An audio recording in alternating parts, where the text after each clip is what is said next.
So hi friends, welcome back to my YouTube channel. Here we learn biology in simple way. यहाँ पे हम biology सीखते हैं एक सिंपल वे के अंदर। एंड अभी महाराष्ट्र का स्टेट बोर्ड न्यू सिलेबस हम देख रहे हैं ऑफ क्लास 9th साइंस का। अभी 9th का भी हम साइंस देख रहे हैं, ठीक है। तो चैप्टर नंबर हमारा 8 जो है वो चल रहा था, जिसका नाम है यूजफुल एंड हार्मफुल माइक्रोब्स। सो इसमें जो है हमने part first, second and third ये तीनों पार्ट अपलोड हो चुके हैं हमारे। बेस्ट हमने अपलोड कर चुके हैं ये पार्ट वाइज। तो आप ये चैनल के प्लेलिस्ट में आपको ये मिलेंगे, ओके। और जब तक आप ये नहीं देखोगे ना तो पार्ट 4 आपको समझ में नहीं आएगा, ठीक है। Part first, second and third ये बहुत ज़्यादा इंपॉर्टेंट है, वो देखो पहले। और ये इसके अंदर हमने क्या दिया है, तो हमने लिया है यूजफुल माइक्रोब्स को। इसके अंदर useful microbes lactobacilli, then rhizobium and third yeast, ये तीनों को हमने इसके अंदर लिया है यूजफुल माइक्रोब्स के अंदर, ठीक है। और ये पार्ट 3 के अंदर एक एक लिया है। उसके बाद जो है वो आज हम देखेंगे इसका पार्ट नंबर 4, ठीक है। यूजफुल एंड हार्मफुल माइक्रोब्स का ये हमारा चैप्टर का नेम ही है। और हमने क्या किया है, आपका जो बुक्स है उसको क्या किया है, हमने नोट्स के फॉर्म में उसको कन्वर्ट किया है। मतलब एक पेज के ऊपर आपको एक ही पॉइंट मिलेगा, जिस तरीके से आप उसको आइडेंटिफाई या फिर उसको समझने के लिए आपको ईजी जाएगा, ठीक है। तो अभी तक आपने हमारे चैनल को सब्सक्राइब नहीं किया तो प्लीज़ चैनल को सब्सक्राइब करो। एंड साथ ही साथ जो बेल आइकन है ना उसको भी हिट करो, बिकॉज ये आपको नोटिफिकेशन प्रोवाइड करेगा जब भी हम फ्यूचर में न्यू वीडियो को अपलोड करेंगे तब, ठीक है।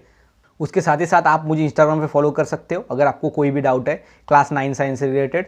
तो उसके साथ ही साथ आप हमारा टेलीग्राम ग्रुप भी ज्वाइन कर सकते हो। लगभग 2000 के आसपास यहाँ पे स्टूडेंट आ चुके हैं, ठीक है। तो आप भी ज्वाइन हो सकते हो, ठीक है गाइस। तो अभी देखते हैं नेक्स्ट में देखो, सबसे पहला है एंटीबायोटिक्स। क्या है एंटीबायोटिक्स? ये एंटीबायोटिक्स हम पढ़ेंगे कि एंटीबायोटिक्स क्या होता है। अभी ये जो हमारा एंटीबायोटिक है ये किसके अंदर आया है, माइक्रोब्स के अंदर आया है, मतलब यूजफुल एंड हार्मफुल माइक्रोब्स।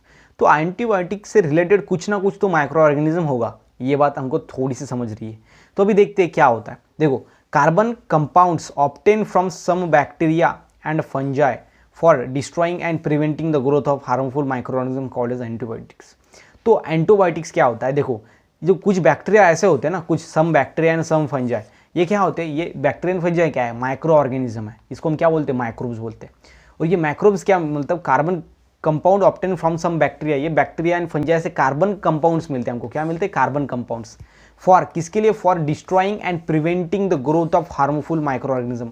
ऐसे माइक्रो ऑर्गेनिज्म जो हमारे बॉडी के ऊपर क्या होते हैं, जो अच्छे मतलब बैड इफेक्ट प्रोड्यूस करते हैं, ठीक है। हार्मफुल माइक्रोब जो होते हैं ना, तो उनको असर मतलब उनको प्रिवेंट करने के लिए, उनको डिस्ट्रॉय खत्म करने के लिए या फिर उसको रोकने के लिए जो कार्बन कंपाउंड्स है, वो कार्बन कंपाउंड्स हमें बैक्टीरिया एंड फंजाई से मिलते हैं। और ये बैक्टीरिया एंड फंजाई क्या है, तो सिंपल में माइक्रोब्स है, ठीक है। एंड इसको हम क्या बोलेंगे, एंटीबायोटिक्स। मतलब जो कार्बन कंटेनिंग कंपाउंड जो होते हैं, जो कि हमको मिलता है बैक्टीरिया एंड ईस्ट से, ठीक है। बैक्टीरिया एंड ईस्ट से वो डिस्ट्रॉय करता है एंड प्रिवेंट करता है किसको, growth of harmful micro organism in our body, that is called as antibiotics. उसको हम क्या बोलेंगे, एंटीबायोटिक्स बोलेंगे। और एंटीबायोटिक किसने डिस्कवर किया, कब किया, 20th सेंचुरी के अंदर, 20th सेंचुरी के अंदर इसको डिस्कवर किया गया।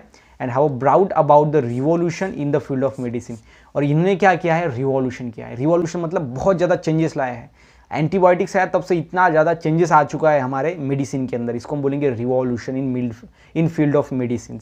And even a disease like the tuberculosis has almost completely eradicate from the some countries. और जो इवन अ डिसीज जो है वो ट्यूबरकुलोसिस जो है ना, तो इसको मतलब कुछ कंट्रीज से कंप्लीटली उसको निकाल दिया गया है with the help of antibiotics. Because antibiotic हम ले रहे हैं ना, तो हमको वो डिसीज हो ही नहीं रहा, तो हमारे कंट्री के अंदर किसी को भी नहीं होगा, मतलब कंट्री से हमने बाहर निकाल दिया डिसीज को। इस तरीके से जो एंटीबायोटिक्स है ना वो बहुत ज़्यादा इंपॉर्टेंट है। एंटीबायोटिक्स क्या है, तो ये कार्बन कंटेनिंग कंपाउंड्स है, कार्बन कंपाउंड्स जो कि हमको किससे मिलते हैं, बैक्टीरिया एंड फंजाई से मिलते हैं। और ये प्रिवेंट करता है माइक्रो ऑर्गेनिज्म के ग्रोथ को, उसको डिस्ट्रॉय कर देता है, जिससे हमको डिसीज होता है उसको वो डिस्ट्रॉय कर देता है, मतलब वो डिसीज को क्योर कर लेगा, ठीक है। Then antibiotics mainly act against bacteria, ये बैक्टीरिया के अगेंस्ट एक्ट करती है।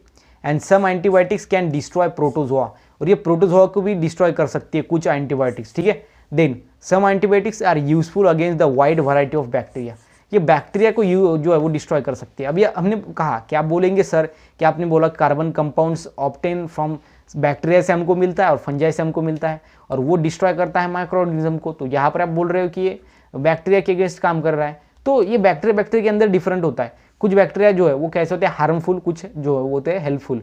तो इसलिए ये जो बैक्टीरिया ये हेल्पफुल है, ये हार्मफुल है। इसलिए क्या करेगा, हेल्पफुल बैक्टीरिया हेल्पफुल जो हार्मफुल बैक्टीरिया उसको जो है वो क्या करेगा, डिस्ट्रॉय करेगा, जिससे कंपाउंड मिलेगा हमको कार्बन कंटेनिंग कंपाउंड, वो उसको डिस्ट्रॉय करेगा, ओके। एंड सम एंटीबायोटिक्स वो प्रोटोजोन्स को भी डिस्ट्रॉय करेगा। And some antibiotics are useful against a wide variety of bacteria and they are called as broad spectrum antibiotics, ठीक है। मतलब ऐसे बायोटिक्स जो किसके अगेंस्ट में काम करते, जो बैक्टीरिया के अगेंस्ट में काम करते, उसको हम क्या बोलेंगे, ब्रॉड स्पेक्ट्रम एंटीबायोटिक्स, ठीक है। तो ब्रॉड स्पेक्ट्रम एंटीबायोटिक्स हम किसको बोलेंगे, ऐसे एंटीबायोटिक्स जो बैक्टीरिया के अगेंस्ट काम करते हैं, widely variety of bacteria cell के अंदर काम करते हैं, बैक्टीरिया के अगेंस्ट, मतलब बैक्टीरिया को इसकी ग्रोथ को प्रिवेंट करने या फिर उसको डिस्ट्रॉय करने का काम करते हैं, वो होते हैं हमारे ब्रॉड स्पेक्ट्रम एंटीबायोटिक्स, ठीक है। देन एग्जाम्पल इसका है, देखो एम्पिसिलिन, उसके बाद है एमोक्सिसिलिन, उसके बाद जो है वो नेक्स्ट है टेट्रासाइक्लिन, ईटीसी। ये क्या है, तो सिंपल में हमारे ये जो है वो कौन से ये एंटीबायोटिक्स है, वो है ब्रॉड स्पेक्ट्रम एंटीबायोटिक्स। क्यों इसने हमको ब्रॉड स्पेक्ट्रम एंटीबायोटिक्स क्यों कहा, बिकॉज ये बैक्टीरिया को जो है वो प्रिवेंट करने के लिए, उसकी ग्रोथ या फिर उसको डिस्ट्रॉय करने के लिए हेल्प करते हैं। And when the pathogen can not be identified, जब पैथोजन मतलब क्या होता है, ये हमारी बॉडी होती है और हमारे बॉडी के ऊपर जो बाहर से अटैक करता है ना, वो होता है पैथोजन। जो डिसीज कॉजिंग सब्सटेंस हम जिसको बोलते हैं, मतलब जिससे डिसीज होता है ना, वो होता है पैथोजन। और वो पैथोजन अगर आइडेंटिफाई नहीं हुआ, मतलब पहचाना ही नहीं गया कि ये कौन सा पैथोजन है, then even through the symptoms of the disease are visible. लेकिन अगर इसके जो सिम्टम्स है, मतलब कि ये हमारे बॉडी के अंदर गया और उसके बाद जाने के बाद जो हमारे बॉडी के अंदर चेंजेस हो गए, जैसे टेम्परेचर बढ़ गया हमारी बॉडी के अंदर, हमको हाई फीवर आ गया, उसके बाद नोजिया, हेडेक, तो ये सभी क्या है, सिम्टम्स है जो विजिबल होते हैं। And broad spectrum antibiotics are use. अगर देखो अभी सिंपल में कोई अगर पैथोजन मतलब डिसीज कॉजिंग सिस्टम हमारे सब्सटेंस है, वो हमारे बॉडी के ऊपर उसने अटैक कर दिया, ठीक है, अटैक कर दिया, हमको डिसीज हो गया, तो हमको पता ही नहीं चला कि वो कौन सा क्या बोल सकते हैं हम, जो पैथोजन है वो कौन सा पैथोजन है, ये पता ही नहीं है। लेकिन फिर भी हम उसके ऊपर क्या कर सकते हैं, स्पेक्ट्रम एंटीबायोटिक्स यूज कर सकते हैं, ठीक है। कौन सा, ब्रॉड स्पेक्ट्रम एंटीबायोटिक्स। और ये एंटीबायोटिक किसके ऊपर होता है, बैक्टीरिया को खत्म करने के लिए। लेकिन अगर कभी कभी पैथोजन हो गया हमारे बॉडी के अंदर इनवैलिड, मतलब अंदर आ गया, लेकिन हमको पता ही नहीं है कौन सा पैथोजन है, उसके डिसीज अगर आ रहे हैं, डिसीज आर विजिबल, अगर उसके डिसीज विजिबल है, दिख रहे हैं डिसीज, तो हम उसको स्पेक्ट्रम एंटीबायोटिक्स वो यूज कर सकते हैं, ठीक है। तो ये आपको एंटीबायोटिक्स के अंदर इतनी सारी बातें ध्यान में रखनी है। उसके बाद जो है वो नेक्स्ट देखो, नेक्स्ट में okay, whenever a pathogenic microorganism is definitely known the narrow spectrum antibiotics. Okay, whenever the pathogenic microorganism is definitely known, वो जो कौन सा भी जो माइक्रोऑर्गेनिज्म होगा वो कौन सा होगा, narrow spectrum antibiotics are used. मतलब नैरो स्पेक्ट्रम एंटीबायोटिक्स हम यूज करेंगे। एग्जांपल इसका पेनिसिलिन, उसके बाद है जेंटामाइसिन एंड इरिथ्रोमाइसिन, ठीक है। ये हम क्या करेंगे, एंटीबायोटिक्स यूज करेंगे जब pathogen microorganism is definitely known, मतलब हमको जब पता होगा, ठीक है, जब पता होगा हम कौन सा यूज करेंगे, नैरो स्पेक्ट्रम एंटीबायोटिक्स। और जब पता नहीं होगा तो वो ब्रॉड स्पेक्ट्रम एंटीबायोटिक्स, ठीक है। तो जब अगर पैथोजन हमारे बॉडी के अंदर कौन सा आया ये अगर हमको पता नहीं है, तो हम क्या करेंगे, ब्रॉड स्पेक्ट्रम एंटीबायोटिक्स यूज करेंगे। और जो हमारे बॉडी के अंदर माइक्रोब्स आ रहा है वो हमको पता है, तो हम नैरो स्पेक्ट्रम एंटीबायोटिक्स यूज करेंगे, ठीक है। तो आपको ध्यान में रखना है, नैरो स्पेक्ट्रम का एग्जांपल है पेनिसिलिन, उसके बाद है गेंटामाइसिन एंड देन है इरिथ्रोमाइसिन, ठीक है। ये क्या है, तो सिंपल में एग्जांपल है एंटीबायोटिक्स के, कौन से, नैरो स्पेक्ट्रम एंटीबायोटिक्स के, ठीक है। तो ये आपको अच्छी तरीके से समझ के लेना है। देन नेक्स्ट है इंस्टीट्यूट का वर्क देखो, the national institute of virology. Virology मतलब क्या, कि डिसीज की पढ़ाई होती है यहाँ पे, okay. Then establish in the 1952 in Pune के अंदर इसको इस्टेब्लिश किया गया। And undertakes the research related to the disease like the measles. और जो डिसीज है उसकी रिसर्च को इसने अंडरटेक किया, मतलब कि इसके ऊपर ध्यान रखा गया। कौन कौन से डिसीज के, मतलब जो महत्वपूर्ण या फिर इंपॉर्टेंट है वो है measles, jaundice, fever and disease of lungs with support from the world health organization. तो ये जो है वो सभी इस डिसीज के ऊपर क्या किया गया, सिंपल में हमने इन्हें काम किया गया, ठीक है। कब वायरोलॉजी इंस्टीट्यूट हुई, इस्टेब्लिश हुई 1952 के अंदर, कब, पुणे के अंदर, ओके। कब, 1952 के अंदर, कहाँ पे, पुणे के अंदर। क्या हुआ, जो वायरोलॉजी है मतलब इंस्टीट्यूट यहाँ पे ओपन किया, इस्टेब्लिश किया 1952 के अंदर। और मेजल्स, जॉन्डिस, फीवर, ये डिसीज ऑफ लंग्स, इनकी जो है वो स्टडी की दी गई। और जो WHO मतलब वर्ल्ड हेल्थ ऑर्गेनाइजेशन, ये उनकी स्टडी की, और WHO ने क्या किया, उनको सपोर्ट भी किया, ठीक है। ये आपको सिंपल में एक institute work, as a institute work आपको ध्यान में रखना है। देन नेक्स्ट देखो, नेक्स्ट है पेनिसिलिन, ठीक है। पेनिसिलिन, अभी देखो पेनिसिलिन क्या है। Penicillin is the group of antibiotics obtain from fungus penicillium. ये जो पेनिसिलियम है ना, ये फंगस है। फंगस क्या है, फंगस, ठीक है। फंगस क्या है, तो एक माइक्रोऑर्गेनिज्म हमको पता है, और ये पेनिसिलिन से बनता है या फिर मिलता है पेनिसिलिन। और पेनिसिलिन क्या है, तो एक सिंपल में एंटीबायोटिक्स है। पेनिसिलिन एंटीबायोटिक है, लेकिन वो कहाँ से, कौन से फंगस से मिलती है, पेनिसिलियम, ठीक है। ये डिफरेंस आपको ध्यान में रखना है। कभी कभी क्या होता है, बच्चों को सेम ही लगता है पेनिसिलिन एंड पेनिसिलियम, ठीक है। तो ये पेनिसिलियम क्या है, तो सिंपल में एक फंगस है, ठीक है। क्या है, फंगस है। और ये फंगस से मिलता है पेनिसिलिन। क्या मिलता है? पेनिसिलिन, इसका स्पेलिंग और उसका जो आप ध्यान में रख सकते हो। और ये क्या है? तो एक सिंपल में एंटीबायोटिक है, ठीक है, एंटीबायोटिक्स। तो ये आपको ध्यान में रखना अच्छी तरीके से। Then and is use for किसके लिए? देखो controlling and controlling the infections cause by the bacteria like, देखो स्टैफिलोकोकस और स्टैफिलोकोकाई, ठीक है, ऐसा डिसीज, ऐसा इन्फेक्शन को हम कंट्रोल कर सकते हैं। कौन से इन्फेक्शन को? जो इन्फेक्शन बैक्टीरिया, ये कौन से बैक्टीरिया से हुआ है? स्टैफिलोकोकी, ये जो है उससे हुआ है। क्लोस्ट्रीडियम, उसके बाद है स्ट्रेप्टोकोकी। ये जो डिसीज, ये जो क्या है सिंपल में, ये बैक्टीरियाज है। और ये बैक्टीरिया से अगर वो डिसीज हो रहा है ना, तो ये बैक्टीरिया से अगर डिसीज हो रहा है तो वो डिसीज को हम क्या कर सकते हैं? कंट्रोल कर सकते हैं with the help of penicillin. Penicillin ये क्या है? तो एंटीबायोटिक है जो पेनिसिलियम इस फंगस से मिलती है, ठीक है। और ये किसके लिए हेल्प करती है? हमको कंट्रोलिंग द इन्फेक्शन ऑफ किसका? Cause by bacteria. कौन कौन से? देखो स्टैफिलोकोकाई, उसके बाद है क्लोस्ट्रीडिया एंड स्ट्रेप्टोकोकाई, ठीक है। ये जो बैक्टीरिया, इससे अगर डिसीज होगा ना तो उसके अगेंस्ट हम पेनिसिलिन यूज करते हैं। ये इसका देखो etc and medicine containing penicillin use for the treat the central bacteria infection of the year. Year के अंदर बैक्टीरिया इन्फेक्शन हो गया, नोज के अंदर, थ्रोट के अंदर, गले के अंदर, स्किन के अंदर, as well as this is like the pneumonia and then scarlet fever, ठीक है। तो ये स्कारलेट फीवर है यानी निमोनिया, इसके अंदर क्या होते हैं? हम सिंपल में पेनिसिलिन यूज करते हैं, ठीक है। तो ये आपको ध्यान में रखना है अच्छी तरीके से। उसके बाद जो आप नेक्स्ट देख सकते हो यहाँ पे, antibiotics should be taken only when prescribe by doctor. मतलब जब डॉक्टर बोलते हैं कि एंटीबायोटिक्स आप लो तभी आपको लेनी चाहिए, ठीक है। ये फर्स्ट आपको क्या रखनी है? यहाँ पे हम बोल सकते हैं कि आपको प्रिकॉशन लेनी है, ठीक है।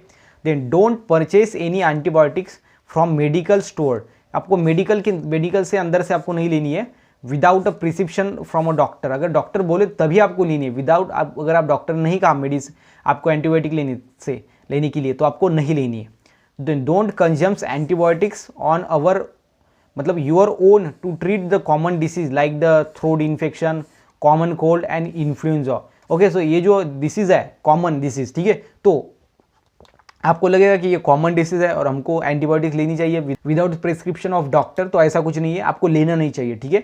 उसके बाद even if you feel well before completing of the prescribe course, मतलब कि जो कोर्स आपको दिया गया है, आपको जो टेबलेट्स का, वो टैबलेट लेने के बाद अगर आपको अच्छा लग रहा है ना, ओके, देन आपको क्या करना है? Of the antibiotics you must continue and complete it.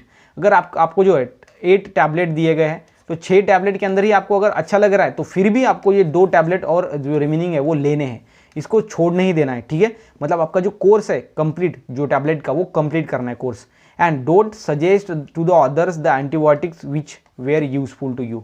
तो जो आपको यूजफुल दी ना वो आपको अदर को नहीं यूजफुल, मतलब आपको नहीं देनी, बिकॉज उसको एलर्जी भी हो सकती है, ठीक है। ये विदाउट डॉक्टर आप कुछ भी नहीं कर सकते, ठीक है। ये यहाँ पर सिंपल में आपको क्या करना है? इंपॉर्टेंट बातों का ख्याल रखना है, ठीक है। कौन कौन से बातों का ख्याल रखना है? देखो ये जो है वो आपको डॉक्टर से पूछ के लेनी है। उसके बाद ये मेडिकल स्टोर से नहीं लेनी है आपको। उसके बाद जो एंटीबायोटिक्स है वो आपको कॉमन जो डिसीज है उसके ऊपर नहीं लेनी है खुद के खुद। एंड अगर आपको अच्छा लग रहा है 6 गोलियां लेके ही, तो आपको छोड़ नहीं देना, ये रिमेनिंग 2 गोलियां, जो 8 गोली का अपना टोटल मेडिसिन का कंप्लीट कोर्स है उसको कंप्लीट करना है। एंड वो दूसरे को सजेस्ट नहीं करना है। जो एंटीबायोटिक्स आपके ऊपर हेल्पफुल हुआ, अच्छे तरीके से उसने वर्क किया, वो दूसरे के ऊपर वर्क करेगा, ऐसा कुछ नहीं है, ठीक है। तो आपको सजेस्ट नहीं करना है दूसरे को। उसके बाद देखो यहाँ पे इंट्रोडक्शन टू साइंटिस्ट, ठीक है। तो साइंटिस्ट के अंदर इंट्रोडक्शन देखेंगे कि साइंटिस्ट कौन से थे, साइंटिस्ट उन्होंने क्या किया, ठीक है।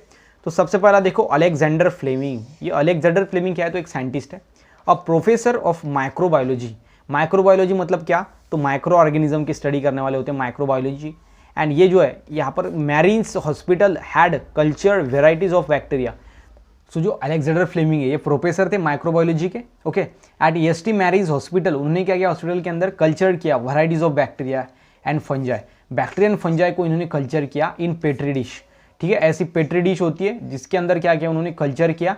एंड इन हिज लैबोरेटरी, उसके लैबोरेटरी के अंदर उन्होंने क्या किया? कल्चर किया। किसको? बैक्टीरिया एंड फंजाई के वैरायटी ऑफ स्पेसिस को, ठीक है। On 3 September 1928 while observing staphylococci culture, जब इन्होंने क्या किया 3 सितंबर 1928 के अंदर क्या किया? ऑब्जर्व किया। कौन सा कल्चर? स्टैफिलोकोकाई कल्चर। ये क्या है? एक बैक्टीरिया है और उसका कल्चर उन्होंने ऑब्जर्व किया। And he made an interesting observation in one petri dish. और उन्होंने देखा कुछ उनको अलग लगा। क्या लगा? In that petri dish fungal colonized had grown but the area around this colonized was clean and clear। उन्होंने देखा यहाँ पे कि जो फंगल था हमारा फंगाई, ठीक है, क्या था हमारा, देखो फंगल जो फंजाई थी हमारी ना वो कॉलोनाइज थी, मतलब बहुत ज़्यादा फंजाई एक जगह से आ रहे थे एक दूसरे को हेल्प लेकर, एंड हैड ग्रोन बट उनके आसपास जो एरिया था ना around area this colonies was clean, उन्होंने एरिया जो वो क्लीन कर लिया था, ठीक है, ETC and the bacteria had actually been destroyed, और जो बैक्टीरिया है ना वो डिस्ट्रॉय हो चुके थे। बैक्टीरिया कहाँ पे, बैक्टीरिया किसके अंदर के बैक्टीरिया डिस्ट्रॉय हो गए, जो पेट्री डिश था जिसके अंदर कुछ बैक्टीरिया भी थे वहाँ पे उन्होंने फंगस का कल्चर किया, फंगल को बढ़ाया, तो फंगल जब बड़े हुए, जब बढ़ रहे थे तो इन्होंने ये बैक्टीरिया को, जो आसपास के बैक्टीरिया उनको डिस्ट्रॉय कर दिया, और इनको जो पता चल गया कि फंगस क्या कर सकते हैं, कुछ बैक्टीरिया को भी डिस्ट्रॉय कर सकते हैं, ठीक है।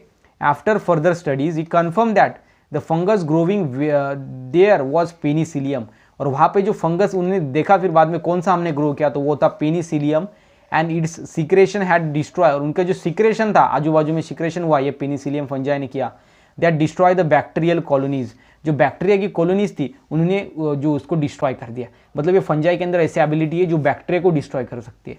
And thus the first antibiotic penicillin had been discovered, और इन्होंने क्या किया, अभी देखो कुछ बैक्टीरिया ऐसे होते हैं जो ह्यूमन बॉडी के अंदर होते हैं और जो डिसीज प्रोड्यूस करते हैं, तो आपको यहाँ पर अभी इनको पता चल गया था कि पेनिसिलिन एक ऐसा फंगस है जो क्या करता है, सिंपल में जो बैक्टीरिया है उसके आसपास उसको वो खत्म कर देता है, मतलब बैक्टीरिया को खत्म करने वाला होता है ये पेनिसिलियम, ये फंजाई। ओके, सो ये फंजस क्या कहता है, पेनिसिलियम, ये क्या करता है, बैक्टीरिया को खत्म करता है। तो हमारे बॉडी के अंदर भी डिसीज प्रोड्यूस होते हैं with the by the bacteria, bacteria disease produce करते हैं, तो वो बैक्टीरिया को खत्म करने के लिए हम इसका इस्तेमाल कर सकते हैं, हम इसको खा सकते हैं। तो इन्होंने फर्स्ट एंटीबायोटिक बनाया पेनिसिलियम, उनको नाम दिया पेनिसिलिन। किससे मिला था ये, पेनिसिलियम, इनका नाम मतलब ये पेनिसिलिन ये क्या है, तो एक यहाँ पर एंटीबायोटिक का नेम है, लेकिन जो पेनिसिलियम है ये एक फंगस का नेम है, ठीक है, ये आपको ध्यान में रखना है, जिससे वो पेनिसिलिन बना है। And discovered accidentally and thus form the basis attempt to find cure, okay, cures for the incurable disease, मतलब कि यहाँ इन्होंने क्या किया, ट्राई किया कि जो इनक्यूरेबल डिसीज है वहाँ पे इन्होंने ट्राई किया।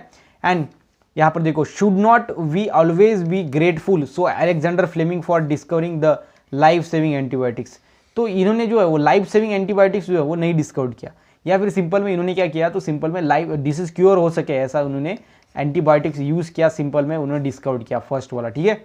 ओके, सो ये है हमारे यहाँ पे आप देख सकते हो डॉक्टर अलेक्जेंडर फ्लेमिंग, यहाँ पे आपको दिख रहा है। तो इन्होंने क्या किया था, सबसे पहली एंटीबायोटिक इन्होंने खोज की निकाली जो थी पेनिसिलियम, जो पेनिसिलिन ये एंटीबायोटिक थी, और पेनिसिलियम इस फंगस से इन्होंने क्या किया था, उसको डिस्कवर किया था, कब, ऑन 3 सितंबर 1928, ठीक है। तो ये आपको ध्यान में रखना है। ये अलेक्जेंडर फ्लेमिंग कौन से थे, माइक्रोबायोलॉजी थे, माइक्रोबायोलॉजी की पढ़ाई करने वाले प्रोफेसर ऑफ माइक्रोबायोलॉजी, ठीक है। तो ये आपको ध्यान में रखना है। उनको क्या था कि बैक्टीरिया और फंजाई को कल्चर करने का बहुत ज़्यादा शौक था, और कल्चर करते करते वो पेट्री डिश के अंदर उन्होंने देखा कि वो कल्चर हो रही है लेकिन उसके आसपास सभी बैक्टीरिया को वो खत्म कर रही है, तो इसलिए उन्होंने ये इस्तेमाल किया कि हमारे बॉडी के अंदर जो बैक्टीरिया होते हैं जो डिसीज प्रोड्यूस करते हैं उनको भी हम खत्म करने के लिए इसका इस्तेमाल कर सकते हैं, ठीक है। तो ये आपको अच्छी तरीके से समझ के लेना है।